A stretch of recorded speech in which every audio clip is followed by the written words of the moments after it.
Hello, everyone, and welcome to our program today. My name is Rene Cantu. I am the Business Outreach Manager for Equality Florida, and I am joined today by my good friend Barry Gallison, who is the Vice President of Clinical Quality and Risk Management at Broward Health. Welcome, Barry. Good afternoon, Rene. Good afternoon, everybody. Thanks for joining us. So today's program on LGBTQ plus affirming healthcare will focus on issues impacting our youth, specifically LGBTQ plus youth. And we've invited a few of our colleagues who can shed some light on what those issues are and what our friends at Broward Health are doing to be prepared for to address those issues. As many of you may know, this community outreach program is part of Equality Florida's partnership with Broward Health, so that we can ensure that members of the LGBTQ plus community receive healthcare that is both affirming and that is provided with respect and dignity that we all deserve. Barry, can you talk a little bit about our partnership and Broward Health's commitment to providing this kind of care? Sure. Thanks, Renee. Yes, Broward Health is committed to serving the needs of our community. We have comprehensive care from birth to successful dying. We have services in the outpatient setting and the inpatient setting for all ages. We want to make sure that the community we serve feels like they are safe and have a safe place to go. If there are any questions or issues that they have, that this is a very successful place for them to come to Broward Health. Great. And give us a little kind of rundown. I know that number one, this is a great time that we're doing this program because as we're getting ready to go back to school, some of our youth are already back in school in Florida. I know that you guys are also dealing with some challenges right now because of COVID. Can you give us a little bit of a status on that? Sure. So it's been a very challenging year and a half here across South Florida and in our country and in the world. 6.1 million people have died. 3,600 healthcare providers have died in our country. Broward Health is very well positioned. We have excellent resources. We have a good supply of testing materials and personal protective equipment for our staff and our patients. We are in a little bit of a spike right now. We have plenty of supplies. There's some things in the news about oxygen and masks and things like that. Broward Health is well positioned with those supplies. And we have beds. So we do not want anybody to delay any kind of accessing healthcare. We need to make sure that we are maintaining our plans for preventative health, going to your doctor regularly, getting your annual checkups, making sure that if you have an acute issue, that you are being seen. So there is capacity at our facilities, and we are managing in a safe way, managing the COVID-19 patients as well. Great. That's so good to hear, especially because we know that the LGBTQ community in general is always a little hesitant about securing that healthcare, and then during COVID, even more so. So we appreciate you saying that, and that Broward Health continues with their commitment to do that. So let's get started with our panelists.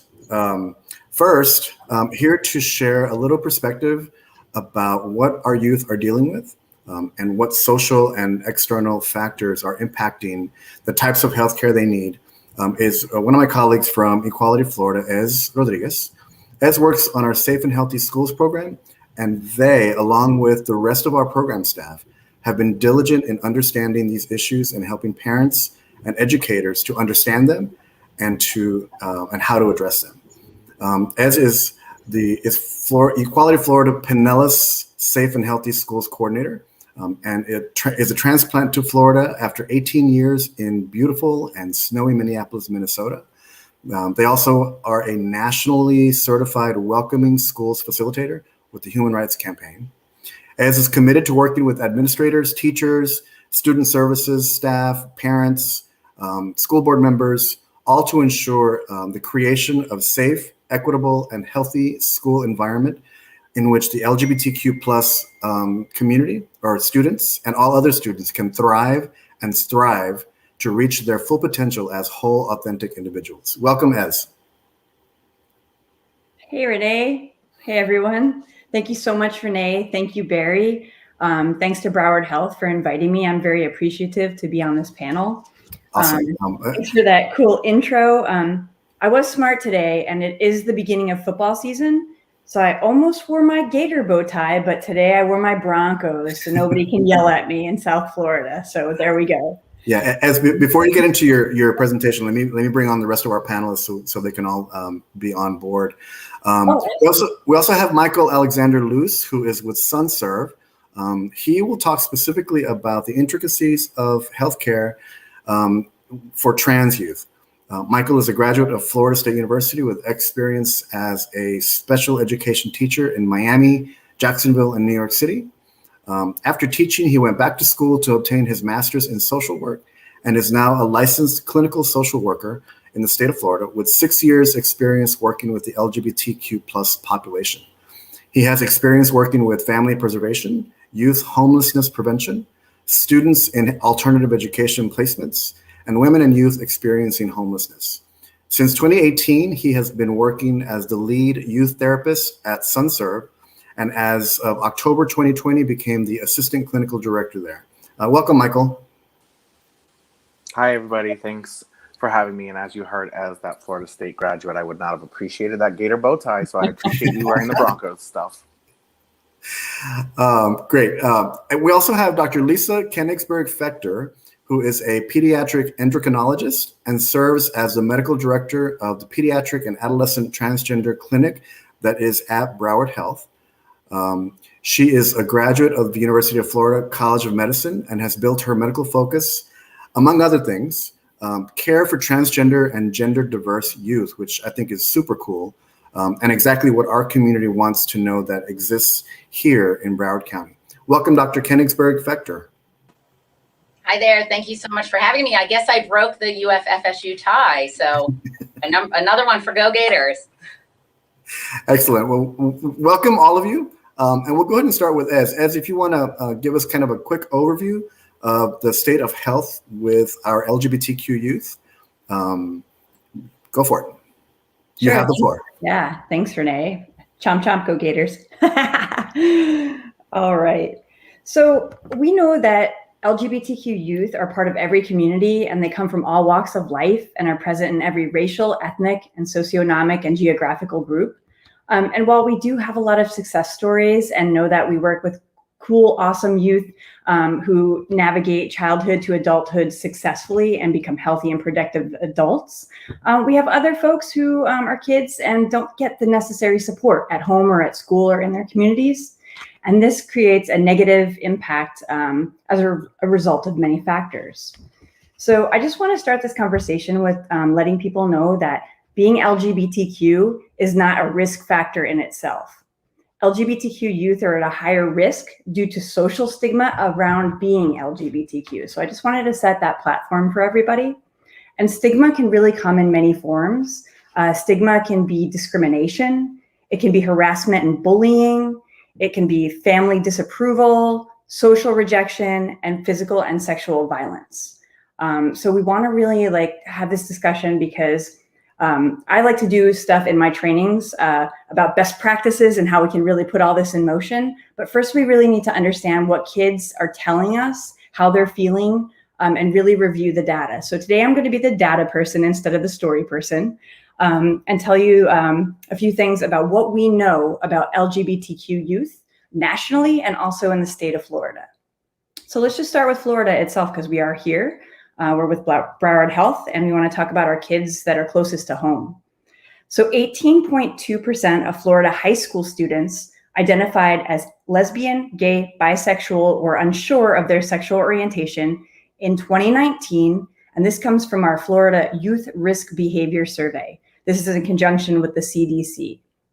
And we know that 19.3% in Orange County identified as LGB or unsure, and that's higher than the state average. What do we know about transgender and non-binary students? Well, we know that 1.5% of Florida high school students identified as transgender in 2019, and 3.3% in Broward County. So that's even like double the state's average. And sometimes people say, Ez, 1.5% of students, that's not really a high number. But when we take into consideration how many students in public schools we have here in Florida, that equates to over 45,000 students who are identifying as transgender or non-binary, right? So, and my thing is, for educators, we're mental health professionals, we're, medical professionals. We sign up to take care of all people and all kids, right? It's not like, oh, well, this group's okay and that group's not okay. So even if it were 2 kids or 1 kid, like that would be important to us. But we do have over 45,000 students who are identifying as transgender and non-binary in our state. And I just want to bring up that, when we talk about wellness and health, to me as an educator, I see 3 different rings, right? I see mental, physical, and emotional that all are like concentric circles, right? And we know that for our kids who are LGBTQ, in their mental health circle, they're suffering because of harassment and bullying at school. They're suffering because of put downs and emotional abuse at home, and also in their communities and possibly in communities of faith, right? These are places where people need belonging, right? Belonging and fitting in are 2 different things. Belonging means going to a group, bringing all of who you are and being accepted for who you are, right? Fitting in means, oh, what are other people doing and can I fit myself into that box, right? So kids are suffering because they lack a sense of belonging in the mental health arena. And then physically, they're experiencing a lot of negative physical health outcomes too. They're experiencing homelessness at a higher degree. We'll talk about that. They're experiencing violence and dating violence at a higher degree, substance abuse at a higher degree, risky sexual behavior that often leads to the transmission of HIV and STDs and unwanted pregnancies because of a lack of knowledge, because adults don't want to talk about it or their health professionals don't know what to say, right? And then in the emotional realm, they're also feeling feelings of isolation, unworthiness, rejection, and this leads to suicidal ideation a lot, suicide attempts, and self-harm. So again, being LGBTQ in itself is not a risk factor, but this harassment and this negative physical, mental, and emotional health leads to stress, and stress often leads to mental health issues and concerns. So I just want to give, being that this is Broward Health, a medical and health system, I just want to give a real quick example of, think about this. You're an LGBTQ child and you're in school. You may or may not have adults at home who care about you and support you. You may or may not have adults at school who care and support you, care about you and support you. You go to your medical professional to do some preventative, healthcare and to take some tests or to get like a physical, or you are suffering from a certain physical problem and you go to your doctor and they don't use your affirmed name and pronouns. So think about this, everybody in the audience and all my fellow panelists. If you went to work or you went to school or you were in your community and someone said, I'm not going to use the name that you tell me you want to go by or your pronouns, and they kept doing this every day, that would produce a really negative mental health outcome, right? People would say, oh, why aren't you calling me my name? That's odd, right? Or why aren't you using my pronouns? That feels disrespectful. And us as adults, we have a lot of resiliency that we've built over the years, but our LGBTQ youth, they're just finding their way. They're just finding who they are and how to build resiliency. So think about that. And then think about going to a medical facility. Going to the doctor is vulnerable for anyone, right? Any human being. So think about our young people with less resiliency who are not being respected through people's use of their affirmed name and pronouns. That can really change people's lives. That can really build some walls up that can put people through trauma and then be re-traumatized, right? And I think that we need to think about that. So I'm really glad to hear that Broward Health is doing things to rectify these situations. And myself as a non-binary individual, I've gone through a lot of this stuff. Going even to my dentist's office, not having a box on the form under gender to check for non-binary. I am a data entry person's worst nightmare. It says gender, male, female, and I draw a box and I check non-binary, right? And that oftentimes is a good teaching moment for people who are at the front desk. And I've actually had a lot of really good moments having people say, oh, I know what that is. And I'll talk to our IT professionals. So think about having this start for our young people, right, in a medical setting. They can feel affirmed and understood and respected for who they are. Okay. Next, I just want to bring up the fact that LGBTQ youth suffer and have risk factors at a lot of more disproportionate rates than their cisgender, which is non-transgender, or straight counterparts. And then throw on top people who are multiply marginalized, right? So our LGBTQ youth of color suffer from multiple marginalizations.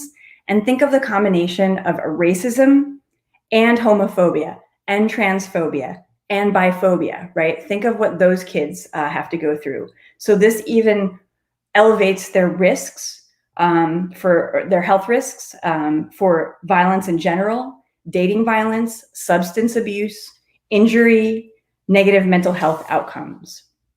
And we know that I have the GLSEN 2019 School Climate Survey, and GLSEN is the Gay and Lesbian Student Education Network. It's a highly respected agency across the US. They do a survey every 2 years, like our Florida Youth Risk Behavior Survey. And it came back showing us that our Arab, Middle Eastern, Asian, Black, African American, and Hispanic students and youth are bullied and victimized in school and in their communities at a much higher rate than our white LGBTQ students. So we have for Arab, Middle Eastern, 53.8%. Our API folks, 51.8%. Our Black African American folks, 44.6%. And Hispanic or Latinx, 49.4%, as compared to white LGBTQ students at 12.9%. So I just wanted to bring that up, and go ahead and check out the GLSEN School Climate Survey for more amazing data that they've collected. Again, I don't bring up these things to make people sad. We bring these things up so we can talk about them, because if you don't talk about them, you can't make the situation better with and for people who are suffering. Okay.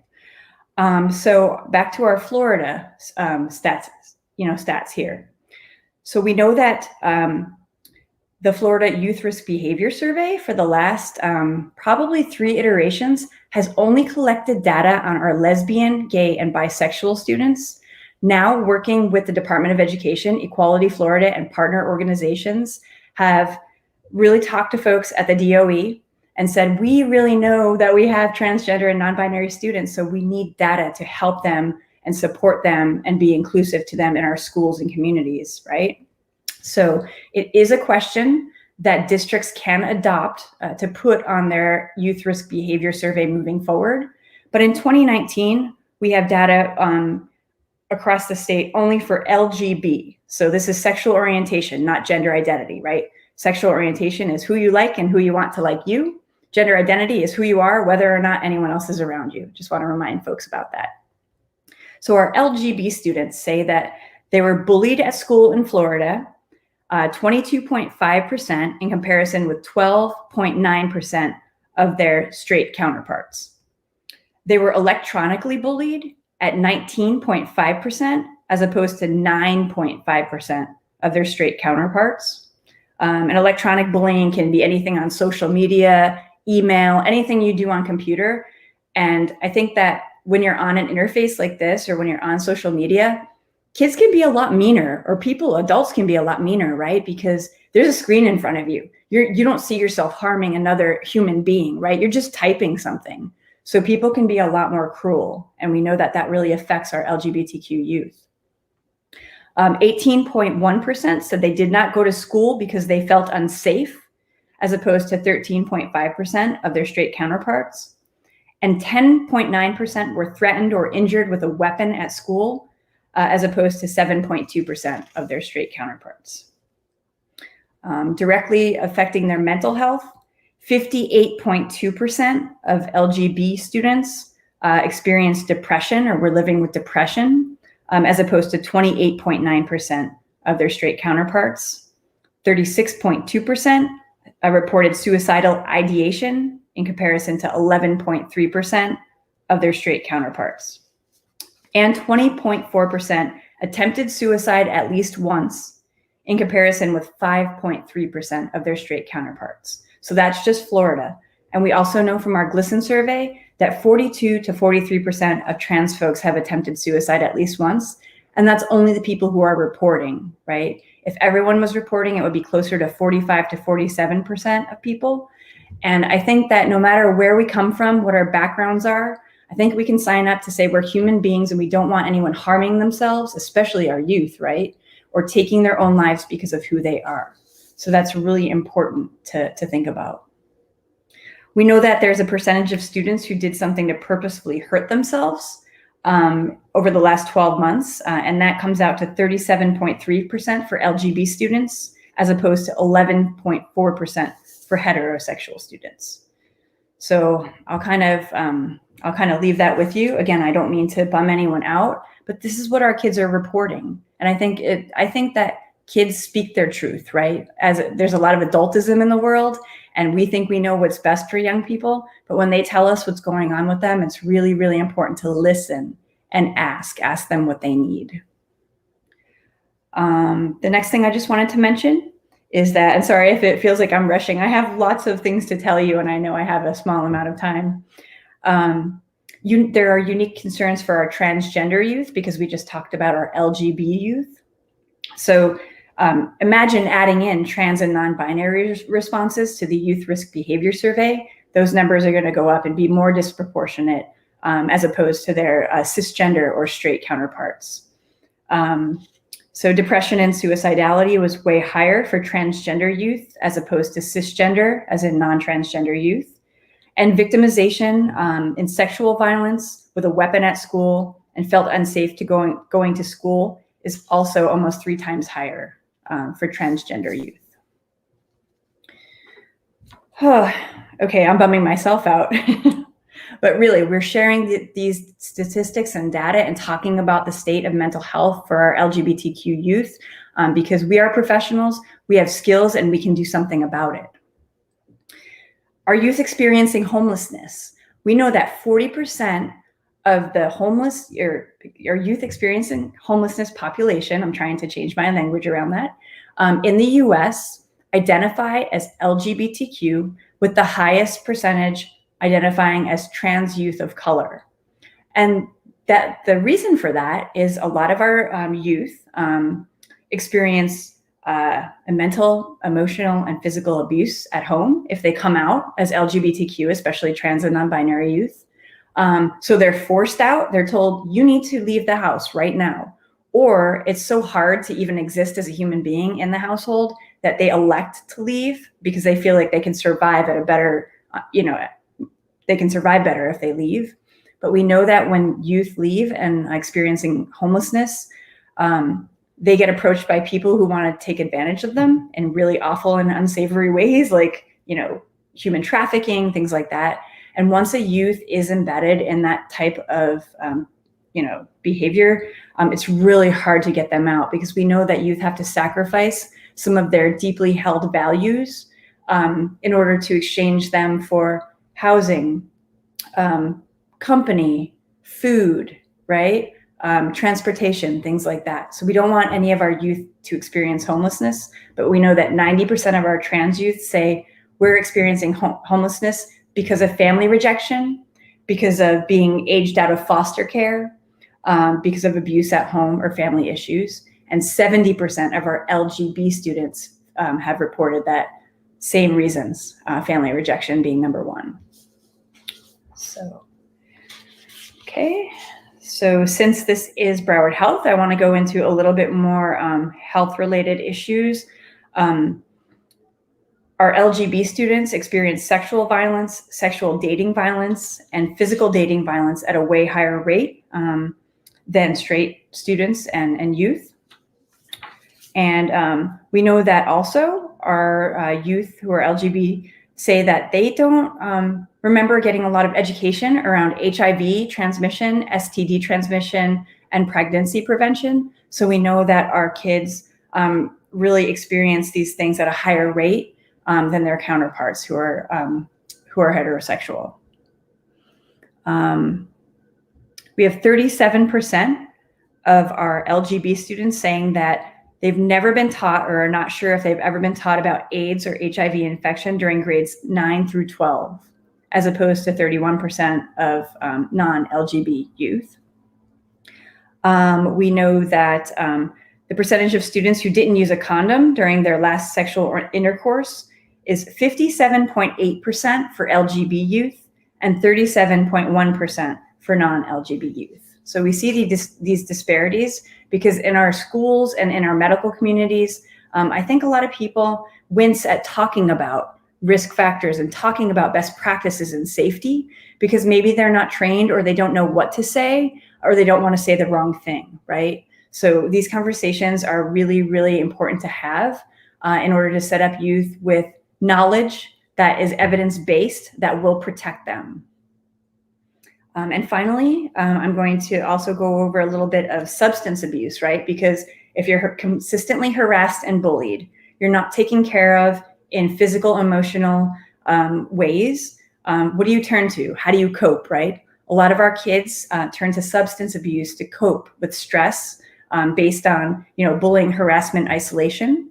So we know that 24.1% of our kids who are LGB have used prescription pain medication, as opposed to 11.9% of their heterosexual peers. And even cigarettes, right? Tobacco use. It's 23.3% of our LGB students, as opposed to 15.3% of our non-LGBTQ students. So, I think that kids, when they look everywhere for support and they don't find that support, whether at home, school, with their medical professionals, communities of faith, community organizations, how do you survive as a human being, right? With this amount of stress, without all your resiliency built up, and they turn to substance abuse, which also often leads to risky sexual behavior without that education around, how to keep yourself safe. So we see this kind of progression of when we don't take care of our kids in their mental, physical, and emotional health, this is what it leads to. It's not because of who they are. It's because the world isn't set up to be accessible and supportive to all of our kids in all the authentic, 100% authentic ways of who they are. So thank you so much for listening to me. I hope I brought some information that helps people understand a little bit more about what our youth are going through mentally, physically, and emotionally. And I'm going to hand the mic back to Renee. I'll stick around if anyone has any questions at the end of the session. Thank you so much for having me. Thanks. As it's staggering, the statistics and the information that you just shared. And one of the things that I want to make sure that folks out there have access to is the resources that your program has put together and that are available at our website. Do you have the address? If you go to our Safe and Healthy Schools page, there's a resources page. I can put that in the chat as someone else talks, as to not take up anyone else's time. Okay, perfect. Thank you so much. Now we will invite Michael to say a few words on behalf of SunServe, the program that they've got, and the services that they provide in the Broward community, and specifically on what are the healthcare issues and the needs of our trans youth. Michael? Thanks, Renee. So I'll give you a very quick overview of SunServe for any of you who may not be familiar with us, specifically what I do, since this is most targeted towards youth. I'm in the youth department, where we provide free mental health services for young people between the ages of 3 and 22. As I said, our services are completely free. So we have a team of 6 therapists, including myself. We have 5 life coaches, which act more so kind of in the mentor capacity, kind of similar to a big brother, big sister, big sibling model, where they are providing life skills and independence skills and social skills, that kind of thing. And then we also have youth groups throughout the county in Fort Lauderdale, Coral Springs, and Southwest Ranches. Those are drop-in. You don't have to register. You don't have to be involved in our services. You can just drop in. And all of that information can be found on our website, which is at sunserve.org, on the youth page. And feel free to reach out to any of us there, and anyone will make sure you get the information. And we also have an entire adult section, but since we're focused on youth today, I'll leave it at that. So I wanted to talk a little bit today about a few things. The complexities that are involved in LGBTQ, but trans specifically healthcare. I'm going to focus on mental health care since that's my realm. I wanted to talk a little bit about the process that a young person may go through when deciding to transition, and some of the health issues faced by kids, especially in the lens of supportive versus non-supportive families. As pointed out, which they did a fantastic job with all of that, the number one predictor of suicide for trans youth is family rejection. And all the research shows this. The best and most important thing a family can do is affirm and support their child. That literally right there saves their life and reduces their risk of suicidal ideation, suicide attempts, and of course, completed suicides. And so when we have unsupportive parents come in, we are immediately put into action because we know that that is jeopardizing the life of our young people. So treating young people, and I'm sure Dr. Koenigsberg will definitely talk about this, comes with a lot of liability. And it can be very scary for parents. It can be very scary for us as professionals as well, because transitioning, when you do cross-hormone therapy or hormone replacement therapy, as it's referred to, some of the changes are permanent. And some of our parents are terrified to agree to let their child make permanent changes because they come in with this narrative of my child doesn't even know. How can they make this decision? They're so young. I didn't know who I was at that age. And I always try to remind parents, well, you knew that you knew your gender at that age. You might have been discovering whether you liked sports or dance or whether you liked this or that, but you felt pretty firm in who you were. Let's trust our kids when they tell us who they are. And so the liabilities that come with it sometimes can lead to gatekeeping. And it can lead to gatekeeping in the mental health world, where mental health professionals will continue to hold off on providing what kids need to in order to transition. It can lead to gatekeeping by medical professionals, which we see a lot, definitely not by Dr. Koenigsberg or any of the fabulous endocrinologists we work with at SunServe, but there is gatekeeping that happens. And that can also be life-threatening to trans kids when you withhold necessary medical treatment. Because one of the issues we find is that people, those who either don't understand or who are not affirming, don't see this as life-threatening to withhold this medical care. However, those of us who work with these youth know that this is life-threatening. This can threaten their life if you don't allow an affirming kid, if you don't allow them to transition. And so a lot of parents come in with that. And I think the complex traumas that I think as talked about, there's a lot of complex trauma for LGBTQ youth. And trying to see that, the way I talk about it is the reason why SunServe and our services are so important, because there are a lot of qualified mental health professionals throughout Broward County and South Florida and the nation as a whole. However, not many of them can refer to themselves truly as LGBTQ proficient, because the way we see things is we don't just treat gender identity and sexual orientation issues at SunServe. We treat the whole gamut of mental health challenges, but we do it all through a rainbow lens, is how I describe it. So we see it all through the lens of how the minority identity of being a sexual minority or a gender or a transgender client, how that influences their navigation of the world and their experience in the world and their experience with this trauma. And we do a lot of internal work about minority stress theory and intersectional identities and all these types of things that really make working with trans clients specifically very complex. There are very, very few pediatric endocrinologists in Broward, in South Florida, that will work with trans youth. There are lots of endocrinologists, but most of them will not work with trans youth and will not prescribe hormones. At SunServe, we've been around for almost 20 years at this point.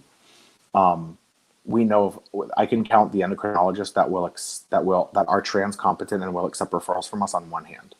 Dr. Koenigsberg being one of them, of course. And it's terrifying. Because these doctors have, limits. They're full, and then what do? Again, when we get to that point, we're then threatening the life of a child. We need more competent LGBTQ proficient professionals in all walks of life, from education to medicine to mental health and everywhere in between.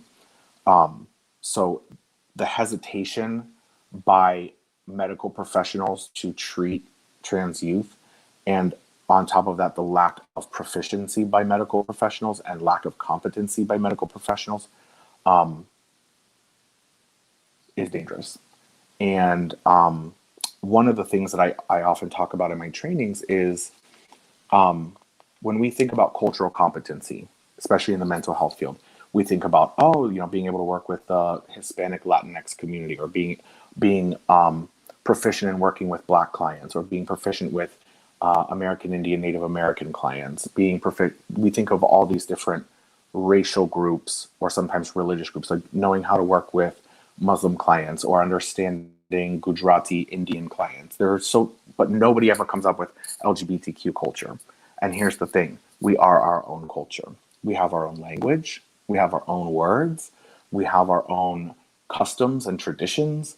And so it's important for me to stress to people that cultural competence needs to extend to the LGBTQ community, because you've got to understand how we talk about ourselves, how we talk about other people, how we express ourselves, and what words mean, what words hurt, what words are not acceptable. And I think that adds to one of the complexities of, like, this is one of the things I wrote down to say was, like, this is not your mama's LGBTQ community. We are always changing. We are always evolving. The language, especially among young people, any of us who work with young people know that the language that they're using and the identities that they're finding and lifting up are always changing, always expanding. And if you understand it today, you're left behind by tomorrow, because they're just always coming up with new things. And one of the things we hear is, why do we have to have so many letters in this acronym? Why do we have to have so many identities? Why does everybody want a label? And I immediately look at those folks and tell them that's a privilege. I have the privilege of never having thought whether I fit in LGBT. I knew where I fit. I fit right in perfectly. I'm a gay cisgender man. Boom. I found my tribe immediately.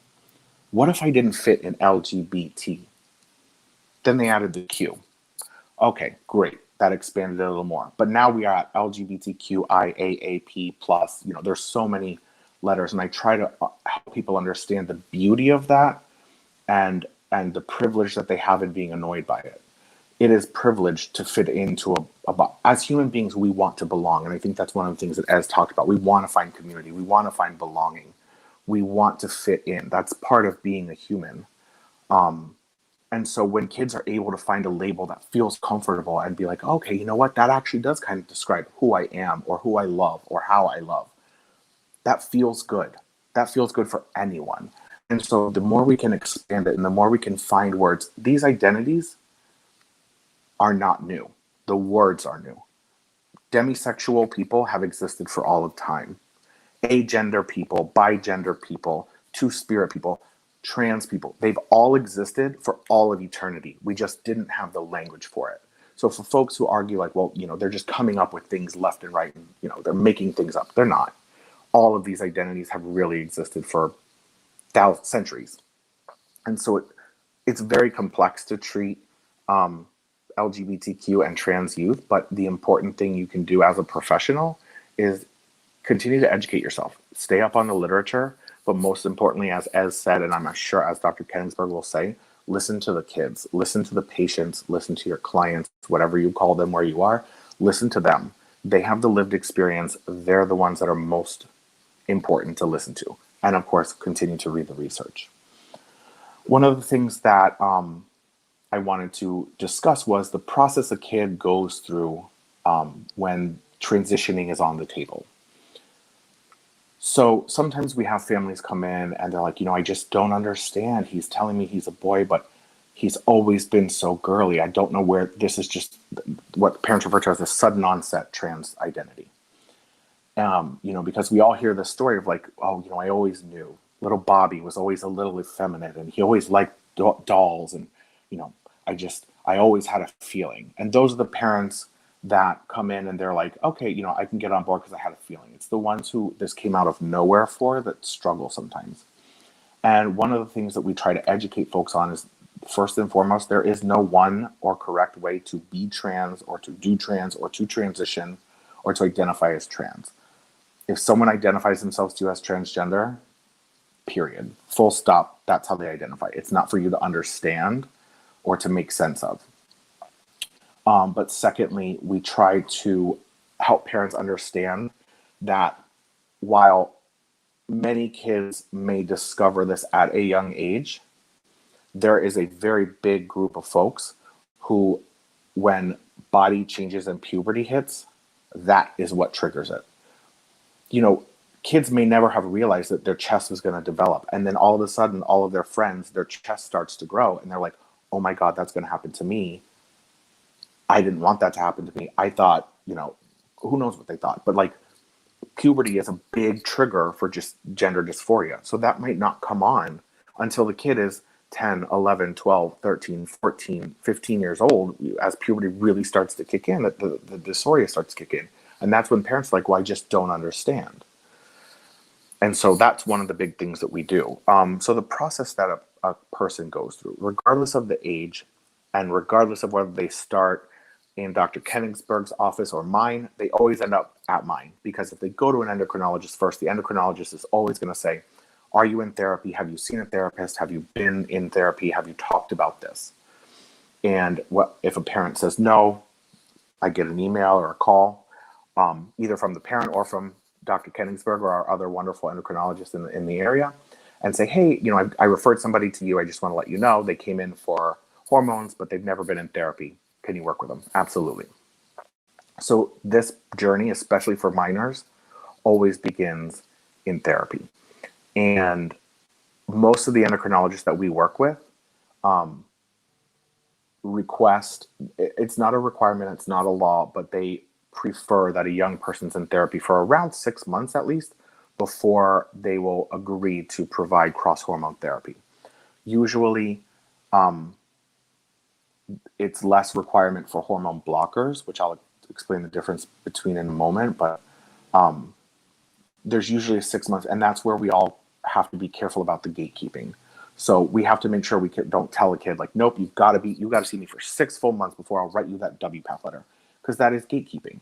And if I've had a young person who was in therapy with me for 3 months, and they had a history of therapy long before that documented this, but they've only seen me for 3 months. I had to advocate for that kid with the doctor and say, listen, he's only been with me for 3 months, but here's what I know. And I wrote the letter and we had no issue. So it's not a hard stop at 6 months, but that's what oftentimes is required. So you've got to make sure if you know a young trans person and transitioning is something that's on their mind, get them connected with a therapist, because that's really the first step.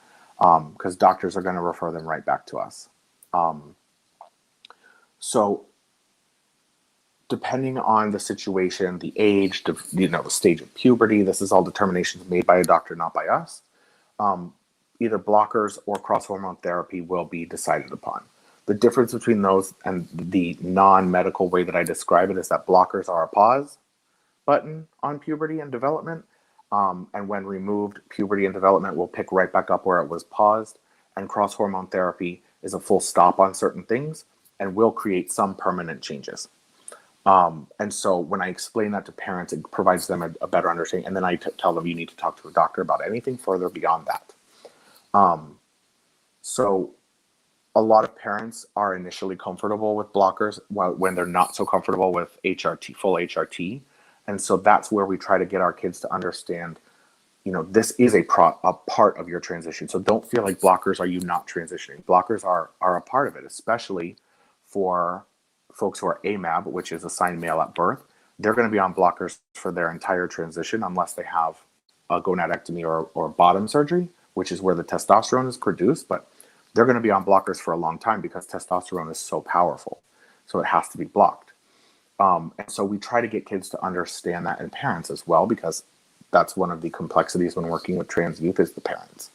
They're very special. And they can create a lot of challenges when working with these young people. So they're in therapy with us, and part of our job is to determine, one of the things that I think one of the doctors that we've worked with in the past has told us is that persistence, consistence, and insistence. That's what people really want to see about the trans identity. They want to know that this child has been persistent, consistent, and insistent in this identity. And that can be proved in a number of ways through a number of methods in therapy.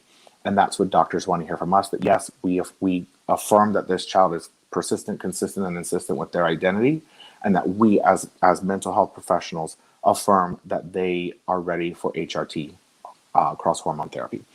And we are then tasked with writing a letter, which is called a WPATH letter, which stands for World Professional Association for Transgender Health.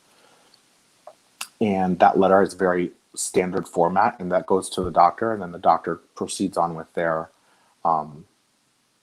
medical intervention for the medical transition.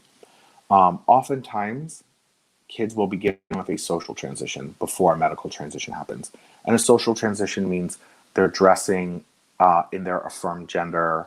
They may alter their appearance, like cutting their hair or growing their hair out. They may start wearing makeup or nail polish, or dressing in a certain way or acting in a certain way, and they do things that affirm how they identify.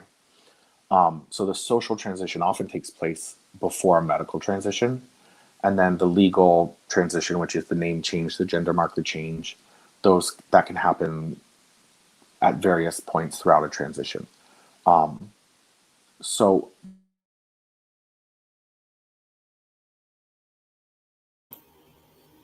Oh no, looks like we lost him mid-sentence. Okay. Well, we will try to get him back. There we go. I'm so sorry. I have no idea what just happened. It just disappeared out of nowhere. So that just threw me for a loop. I don't even know where I was, but so the legal part can happen at any point. And transitioning is something that is a deeply personal decision. It is a deeply personal experience. There is no one way to do it. There's no correct way to do it. Folks don't have to transition to be considered transgender. If someone's gender identity does not align with the sex they were assigned at birth, and they identify some other way besides cisgender, they can identify as trans. They do not have to have any medical interventions. They don't have to have any surgeries. They don't have to be on hormones. You don't have to see them as trans. If they consider themselves trans, they are trans, and that is to be respected. Renee, I don't know approximately how much time I have left. You have about 2 more minutes. Oh my, okay. So some of the biggest issues that's faced by our kids is we have high rates of substance use in our community, as mentioned, and we have very few treatment centers that are LGBTQ competent and safe. We have high rates of homelessness in the LGBTQ youth community, and very few shelters that are safe and affirming. High rates of depression and anxiety, and low numbers of LGBTQ proficient mental health professionals. Lots of people claim to be LGBTQ proficient, but I can't even tell you how many kids come to us speaking of harm that has been done to them by mental health professionals. It's frightening. High rates of eating disorders in the gay male community, which is something to keep an eye out for. Higher rates than in the regular community.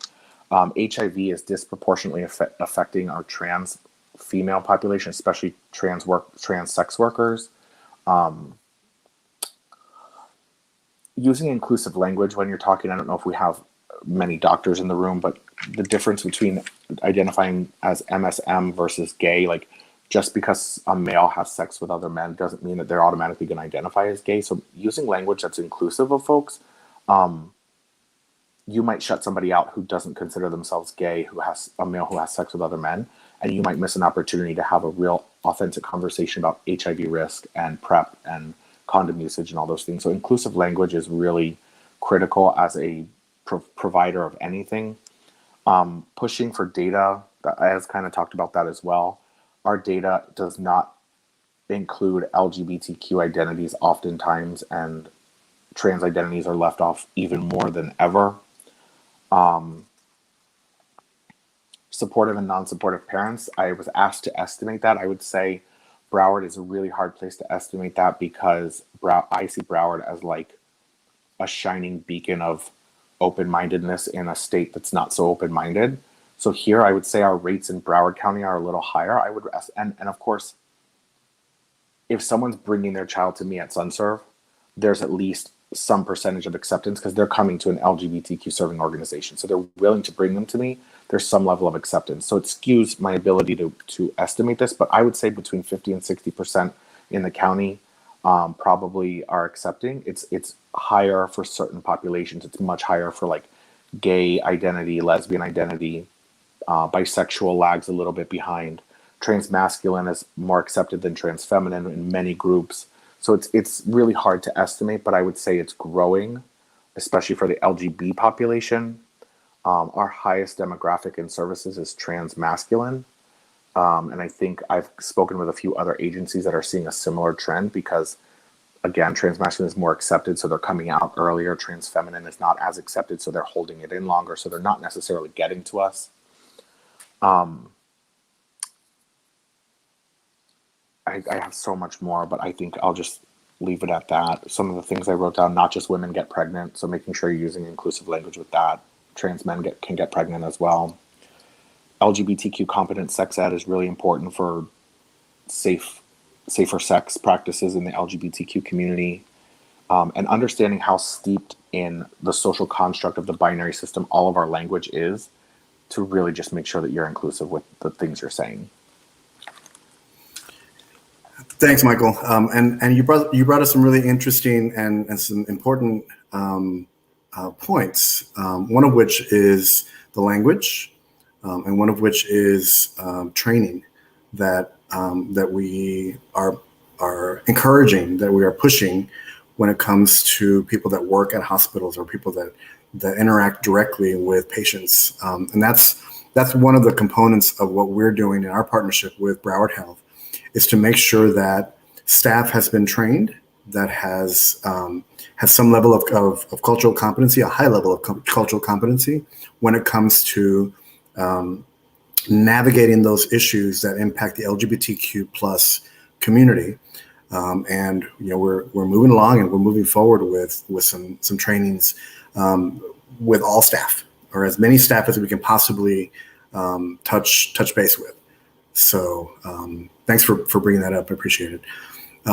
Now to talk a little bit about Broward Health and the Pediatric and Adolescent Transgender Clinic, which I actually didn't know was there at Broward Health, and I'm super excited to find out and to let people that are watching know that is there. It exists in our community. Dr. Koenigberg, would you want to go ahead and take the floor? Absolutely. So thank you so much for having me. My name is Lisa Koenigsberg-Fechter. I am a pediatric endocrinologist at Broward Health. And about 2 years ago, I've been with Broward Health for about 3 years. And about 2 years ago, I approached the administration at Broward Health and said, there's not enough transgender care providers down here. I want to start a clinic. And I've never had such an easy yes from Broward Health, I must say. Right away, they said, absolutely, we know this is a need in the community, and what do you need? Like Michael referred to, there are 3 that come to mind, other pediatric endocrinologists from South Palm Beach County down through Miami that I know that are providing gender affirming care to these youth. And clearly that's not enough for such a populated area that we have down here. One thing I want to start with is just bringing some recognition to what a difficult time a transgender individual can have when they're trying to get medical care. We think, okay, you call, you make an appointment, you go see your doctor, that's the end of it. There's so many steps involved that can be off-putting to somebody who is not addressed in a respectful way. That can be a huge barrier to transgender adults and children seeking care. From the beginning, you call to make an appointment and they ask your child's name. The parents pause. What name do I give at this instance? I need to give the name that matches the insurance. I also want them to address my child with the proper name. Will the person on the phone understand what I'm saying when I say that there are 2 different names? So we really, from the entry point to my clinic on, have had to rewrite the systems and make sure that everybody was approaching our patients in the way that they should be approached. I mean, and this applies to anything, but transgender And I'm pediatric, so I can only speak to youth, but I know this applies to adults too. I mean, transgender youth are really, their life is an uphill battle. And, you know, I hear people say like, why are they choosing this? And, you know, my first thought is, nobody would choose a life that's more difficult. You know, it's fraught with difficulties at every step. And so, you know, our job and my job as a medical provider is to make sure that we kind of cut down each barrier as they come up. So when a parent calls my office and says that they want an appointment for their child for transgender concerns or gender diverse concerns, they immediately are met with somebody on the phone who understands what the difference between a legal name and a preferred name is, understands the difference between pronouns. They get an appointment, they come in to see me, which, you know, when I started, the other endocrinologists in the area who are fantastic had an average of a 3-month waiting period for a youth to be seen, which, you know, sometimes we can be upwards of a month, but we try to get kids in as quickly as we can. And, you know, like Michael said, the acceptance, I'm not starting them on hormones the day they come into my office, but the acceptance and the promise of knowing that they are taking the next step in their transition can save lives. You know, it really makes a big difference to these kids. So then they come into the office. If they're in a general office, the person that calls their name to call them to the back or to register them is going to call them by their legal name in most offices. So then you have somebody being called Jonathan who's wearing a dress sitting in the office. These patients will get up and walk out the door. I mean, it's very, very uncomfortable for them. So we make sure that people are called by their proper names, their preferred names. Then they get paperwork. You fill out paperwork every time you go to the doctor. Like Ez mentioned, which box do I check? Well, we don't live in a 2-box world anymore, right? But very few intake forms have more than 2 boxes on them now. So these are just some of the hurdles that the patients have to get. Certainly, lagging and an uphill battle. It requires training and education, not just of the provider, but almost more importantly of the front desk staff, of the people answering the phones, of the medical assistants, the nurses who are doing the triage, just to get a patient in the room, simply being called by their proper name and filling out paperwork that applies to them. So these are big system problems that we've had to overcome. There are also a huge deficiency in providers. So when I did my medical training, my pediatrics and my pediatric endocrine training, which was not that long ago, we received very, very little, if any, training in gender medicine. I now, as Broward Health has a pediatric residency program, and I give them lectures on transgender healthcare. I get a great turnout. The residents are always so interested to learn. So, you know, things are moving in the right direction, but training even 10 years ago was not adequate, and still now is not adequate to serve the needs of our community. So these are just, you know, we're overcoming these hurdles one at a time, I think, but I think it's really important for everyone to recognize that there are many, many barriers that prevent transgender individuals from seeking care. And then it can become even, you know, worse for transgender youth because they can't navigate any of this on their own. They're reliant on a supportive family to then sign them up for all of these steps. So I don't know if you can pop up slide 1. I just wanted to show real quick, thank you, that, you know, everybody comes to me thinking, all right, medical care, that's what we need. But there are many components of our clinic. So medical care is one, but then there are also things such as referrals, mental health care, and resources. And you can pop that down now. I just want to touch a little bit on all of them. So patients end up in my office typically in one of 2 ways. The most common way being through somebody like Michael. So a lot of transgender youth know that they need to get themselves into mental health services. We hope that they end up in a supportive and proficient environment like SunServe. We don't always see that, but at least if we have mental health providers that can get them to us, we can kind of help redirect. But a lot of kids come to me through their mental health provider who has said, okay, I think you're ready to start learning about the medication. Here are some transgender friendly pediatric endocrinologists in the area. A second way that we're starting to get more of our patients is through pediatricians, which is fantastic. So pediatricians know about our clinic, and they will have a patient that says to them, I'm transgender, which is usually what they say. And the pediatrician knows, okay, let me get you over to, Dr. Koenigsberger, another pediatric endocrinologist. So that's really helpful. Those are typically the way I get patients. Often patients are not, calling me directly to come in. Once they're in my clinic, I do provide medical care, which I will go into in a second, but it's more than just medical care. Patients don't come in and go home with testosterone. I mean, that's not the way the world works. Although one day maybe it will get closer to that. But I have a social worker who is LGBTQ, IA, etc., proficient and has experience dealing with transgender youth. And her job is not to provide regular mental health services for this community, but her job is to help plug our patients in if they are not getting appropriate care. Her job is to screen for any red flags or address any immediate concerns. Her job is also to help kids navigate the world and things that kids don't normally have to think about, which is things like, how do I get my school to call me by the right name on day one? Because if they call me by the wrong name on day one, then in the rest of the year, that is my label, right? That is my first impression. So it's as simple as telling our parents. Our social worker would talk to the parents about calling the guidance counselor in advance. And we know which schools in the area tend to be more trans friendly than other schools. But, just tips and tricks like that is what we try to help our patients through.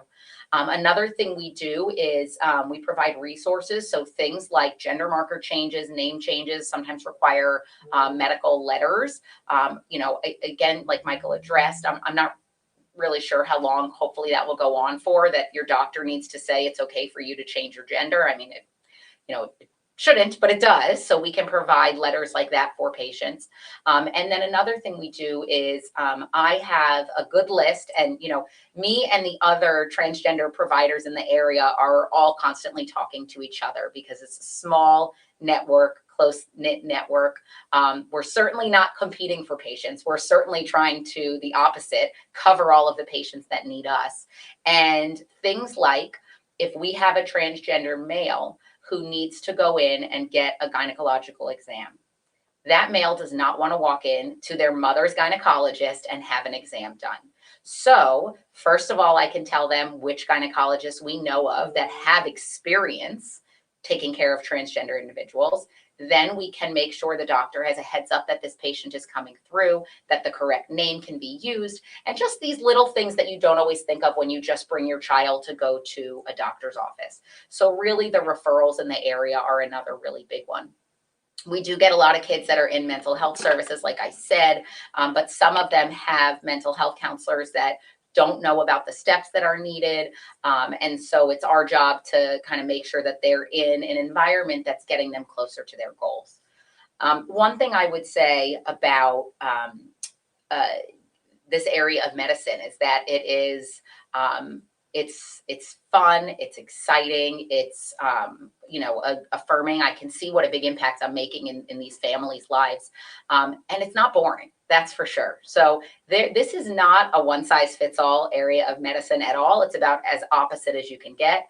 Every patient, we start off their visit by me saying, tell me who you are, tell me your story, because until I know a little bit about who the patient is and where they're coming from and what decisions they've made and what's happened in their life to get them where they are, I can't give them the best guidance. So that's really where we start. We start by learning about who they are. We start by finding out their goals. I rarely have two people come in and say, this is my goal. Yes, a lot of our trans males want testosterone, but some of them just want their periods to stop. Some of them just want their parents to understand that a medical transition is something they want and have their parents learn more about it. I mean, everybody has a different goal, and the number one thing that we can do is just show them that there are medical providers out there who will care for them. In typical teenage fashion, nothing happens as quick as they want it to. They always have to wait longer than they want, and that's normal. But just knowing that there is a light, these kids are in a tunnel with no light at the other end. And when they start seeing a light, they have something to work towards. I remember something that was told to me when I was in medical school. which is that patients don't care how much you know until they know how much you care. So the first step into expanding care for these patients is to getting more providers in the area who care, who are open to listening to the patients and doing what the patients need. And then our education will come in. We're all constantly learning. I'm still part of listservs that with transgender providers all over the world, and we, help guide each other. And, I think it's okay to say, I don't know, I'm going to get back to you, I'm going to look into it. But it's just showing these patients that we have a supportive environment for them. So one other thing I want to touch on, which I hear a lot, is, I'm not going to bring my child to see a doctor. They're just going to put them on medicine. They only knew how far from the truth that was. So if you can pop up slide 2, I just want to give you a little insight into the steps that a patient has to go through to get treatment. Okay. And we've touched on some of these. So, the components of care, and I'll go into these individually, but my main medical focus is number 1, education. Number 2, blockers, which was mentioned. Number 3, menstrual suppression for trans males, because often menses are a time of worsening gender dysphoria. And so we want to take care of that if we can. And then cross-sex hormones or gender-affirming hormone therapy. The term sometimes changes. We roll with it. But providing testosterone or estrogen to help our adolescents to start to have the physical changes that match their gender identity.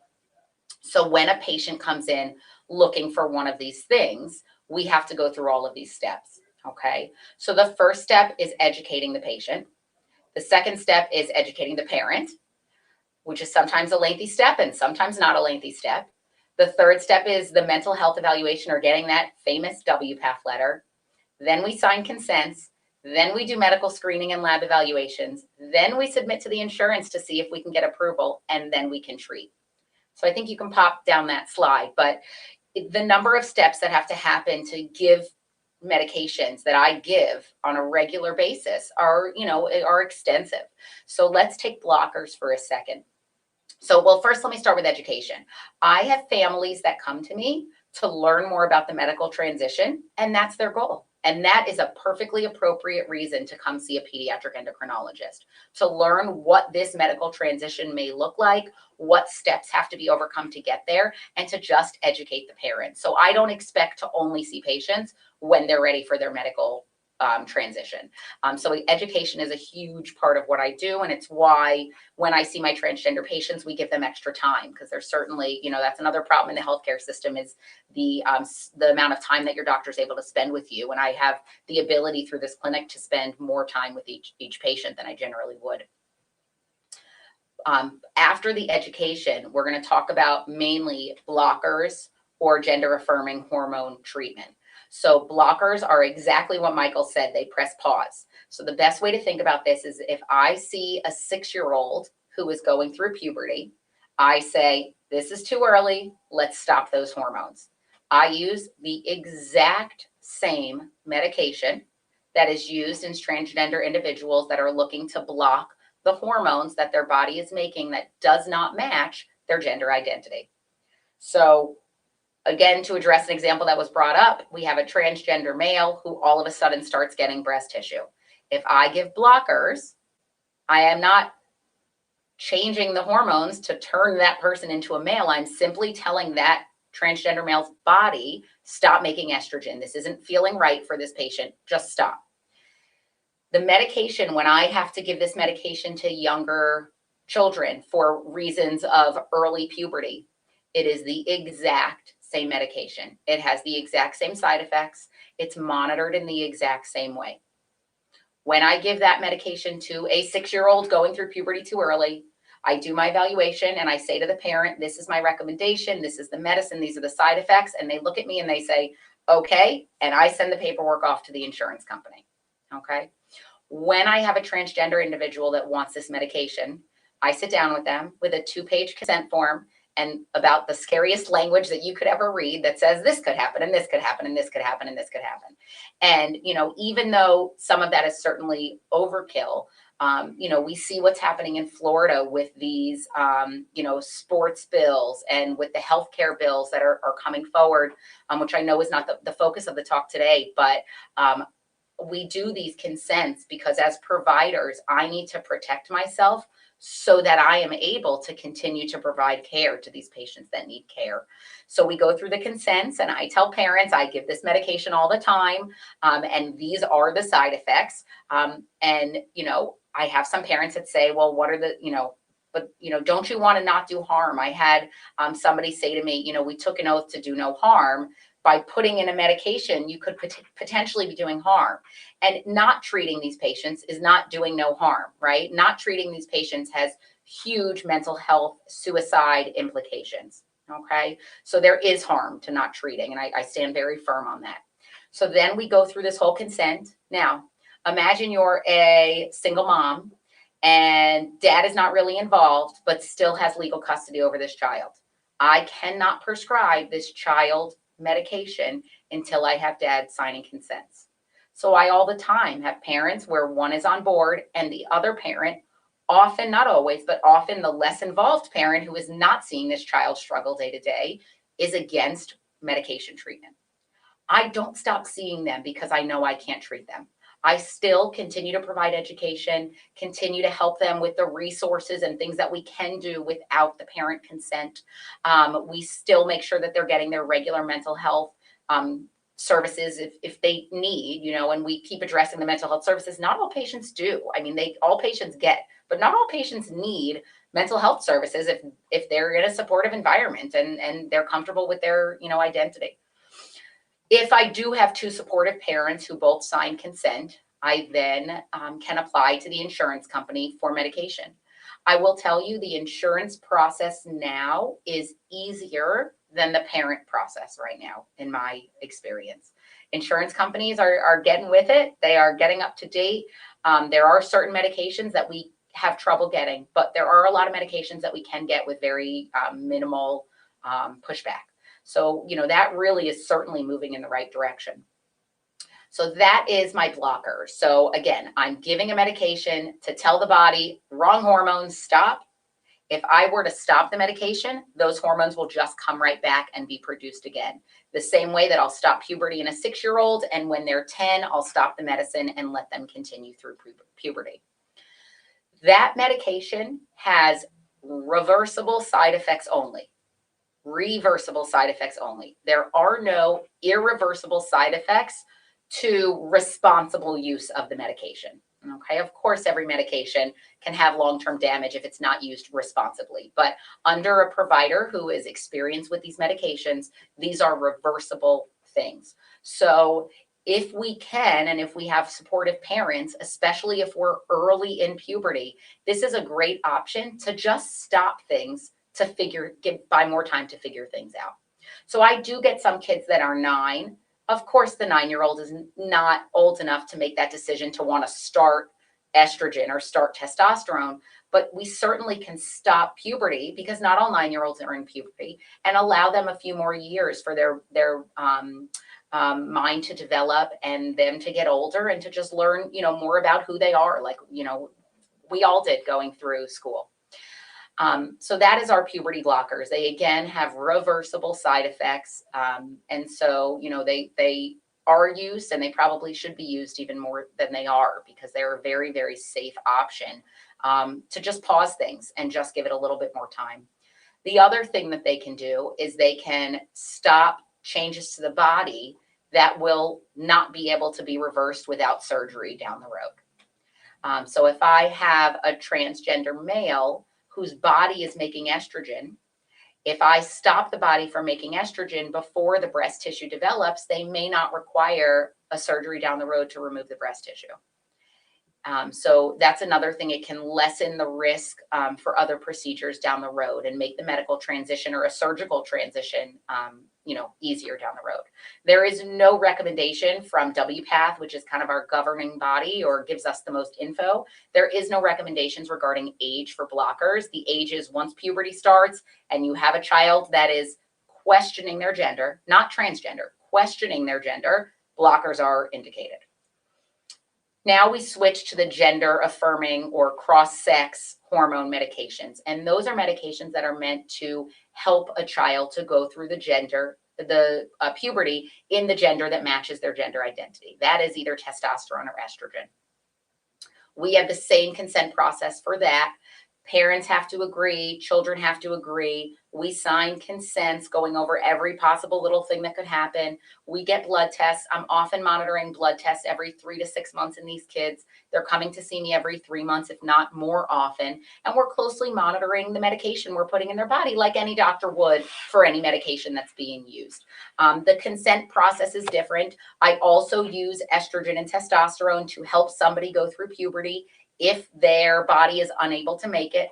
So I see 13-year-old girls whose body can't make estrogen, and I give them estrogen. They don't have to sign consents. They don't have to be in therapy for 6 months. I use these medications for other purposes, but of course we're understanding of the newness of this in medicine. We do go through the process. We sign the consents, and then the insurance approval, hopefully, and then we're able to begin treatment with the close monitoring. These medications do have some irreversible side effects. So they have reversible side effects and irreversible side effects. The recommendation from WPATH is to wait until age 16 or sooner, depending on the situation. So every patient, like I said in the beginning, is different. There is no age cutoff that I have in my head. If we have supportive parents and a child that is, clearly demonstrated that they know who they are and they have been to see somebody like Michael and they have their letter and there are no other concerns, then we can move ahead with the medication at a younger age. Typically, most providers will start medications around 14, but I would never say never before that, but typically 14 is kind of an acceptable lower limit on when we'll start hormones. Again, with everybody on board and extensive education. So at best, if a kid is older than 16, has their letter when they come to see me, knows exactly what they want, the parents are educated, maybe I see them, 3 times before we start them on medication. I mean, this is not certainly a quick thing for them. I will say the most educated patients that I have are my patients in my transgender clinic. These patients, I don't know if it's from what they learn from their therapist or that they don't get to take the easy path. So they spend the time learning. They connect with others in their community, but they know what they're doing. And I usually will start by saying, okay, let's talk about blockers. Tell mom and dad what blockers do. I rarely have to correct anything. I mean, they are, to generalize, an articulate, educated, smart group of individuals that know what they want. And, my job is to confirm that, stay in touch with their mental health providers, and then help to, have healthy, well-adjusted adolescents in our county. And I think we're accomplishing that one patient at a time. So, I certainly appreciate you including me here. I will say, just as a plug for the naysayers, I do not start medication on every patient that I see that comes to me for medication. I don't. I have to feel comfortable as a provider. The parents have to be in agreement. We have parents that are holdouts and don't want to do it. I have patients that I'm not comfortable with because the parent was okay and then they're not okay and then they are okay. I mean, so I do not start treatment on everybody. We're not encouraging treatment in the same way I don't encourage somebody to have diabetes. I don't encourage them to have a thyroid problem. I get what I have in front of me and I assess the patients and I treat it appropriately. I am grateful that I have, Broward Health and this forum to be able to speak to people and to work in an environment where, this care is encouraged. And, we're certainly not perfect. We make mistakes, we use the wrong pronouns, and we apologize and move forward and we learn. And I think that's really what we can, the best we can do. Wow. I think that's fantastic. I'm so excited to hear the commitment from Broward Health in this particular area. And I'm also encouraged by the fact that that you, Dr. Canningsbury, that you know Michael so well, because it sounds to me like there's opportunity for collaboration. There's opportunity for working together to make sure that our kids are being well taken care of, and that's very reaffirming for me, knowing that is available here in Broward County. And Barry, you want to take a couple of minutes and maybe talk about mental health services that Broward Health has that not just focus on the trans community, but that may focus on LGBT or LGB individuals to talk about or to address some of the issues that Ez mentioned earlier. I just have one question for Lisa before we move there. Lisa, can you address runaways, so adolescent runaways that don't have parental support? How do you navigate the system in providing care and access to services without that? Yeah. So unfortunately, if we don't have the legal parent or guardian's consent, we are unable to give a lot of medications. We can't really see adolescents, children, anybody under age 18 in our clinic without parental consent. So I unfortunately don't really even connect with these patients. When I do have parents that are very hesitant or not on board, there are still things we can do. If periods are distressing, we can safely make them less frequent. We can educate just to kind of keep that light burning at the end of the tunnel until age 18 for these kids. But unfortunately, it's a tough situation. I don't know if Ez or Michael can speak more to that, but they don't make their way into my office, unfortunately, unless they have parents just signing them in to be seen. One of the things I was going to say is, if we have a minor who comes to us whose parents, in essence, if a kid has run away, they've been kicked out, their parents are not allowing them in the home, that mandates a DCF call. And so once we can get DCF involved, we can hopefully get them into some sort of custody that will provide them some sort of legal guardian that can proceed with something. So the first step, I don't know, it doesn't always get to a point where they have a legal guardian who can make medical decisions necessarily, depending on the age and all that kind of stuff, what the parents end up deciding. But the first step would be to get, if a runaway is in your care, we're all mandated reporters in the state of Florida. You need to be calling DCF, 1-800-96-ABUSE. And you need to be reporting that this child does not have a safe place to live and reporting everything you can. And that can get the ball rolling in terms of getting them into some sort of protective care. First of all, safety is first and foremost.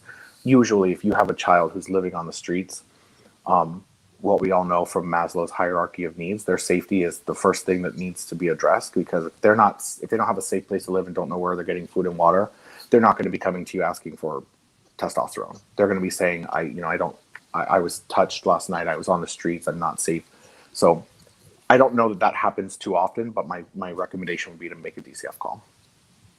Great, thank you. And also, Barry and Dr. and Michael, if I've worked with youth who are legally emancipated, so that means they've been through legal proceedings before 18 to say that they are in charge of themselves, then you can actually prescribe medication if they have that paperwork. Right, thank you.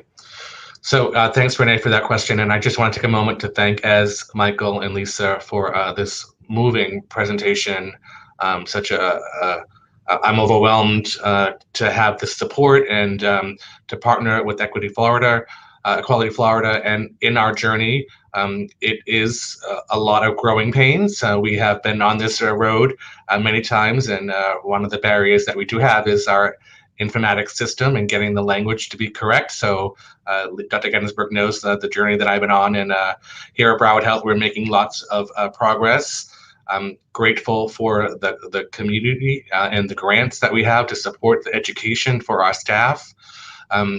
Mental health is a big focus for Broward Health. We have 2 hospitals that provide acute care, and we have an extensive outpatient services.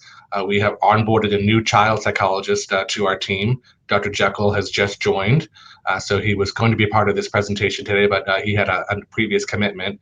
So we look forward to him offering services to this community. And if anybody needs any services at Broward Health, you can visit browardhealth.org, or our scheduling center, which is 954-759-7500. And a nurse will take an assessment and get you the right office numbers to hook you up with the services that you need. COVID-19 is going to have lasting impacts to our mental health.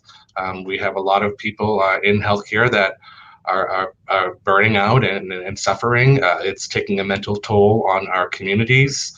The loss that we are all going to face, and the long-term effects are yet to be determined. But we need to make sure that we have adequate resources available for that. The other thread that I want to just talk about is through as this conversation, Michael and Dr. Kensberg, is language and communication. We have to be able to provide resources for people to reach out and be heard. We need to be able to give adolescents, LGBTQ questioning individuals, sources for them to be able to call and have someone to talk to. Luckily, when I came out in high school, my best friend was also she was a lesbian, so it was easy for me to have that support, and I never felt alone. And then we do a lot of reading, or you watch movies, and it's always that person that feels so alone in their life. We need to make sure that we have resources available so that people can reach out and get connected and develop a community. So thank you, Equality Florida, for having the community for us to be able to reach out to and support everybody across our country. Well, we certainly appreciate Broward Health stepping up and partnering with us to make sure that you are providing that affirming care for our community. There's a couple of questions that popped up in the chat that I just want to address. One is, how do we get the word out for transgender youth to ensure they receive the appropriate medical care by a provider that understands trans concerns? And I think we kind of talked about that today in terms of reaching out to organizations like Equality Florida, like SunServe, and now knowing that Broward Health is providing that affirming care. It's so important for us to continue to have forums like this, and to once we all find out about what's available, we can all be resources for our community as much as possible. So the more education there is out there about what is available, the better. So I thank our panel for being a part of this forum today. And I just had just a couple of quick closing remarks. And that's, again, to thank our panelists who took some time out to be with us this afternoon. And to thank all the folks that have joined us today as our audience. We couldn't see you today, but we know you're there, and we know that you're interested in making sure that this information gets out as much as possible. For those of you that maybe caught the tail end of this program or would like to watch it again, just know that all of the programming that is done by Equality Florida is available archived at our Facebook page or on our YouTube channel. And you can watch them at your leisure. And it includes this program. It includes the program that we did before that focused on elder care. Our next program is going to be focused on HIV care, and that will be done in December. So keep your ears and eyes open for that information on that. And I want to remind everyone to go ahead and follow us on Facebook so that you can find out more about these types of programs and the programs and work that we're doing at Equality Florida. Equality Florida has the Equality Florida Facebook page, Equality Florida on Twitter, and the program that I'm in charge of that is very connected with this initiative is called Equality Means Business, and that also has a Facebook and a Twitter that we encourage you to follow. So I don't see any other questions on the chat, and we are at 1:29 p.m. So we are going to end the program. Thanks again, everyone, for being a part of our discussion today. And we look forward to seeing you around or at our next program. Thank you, everybody.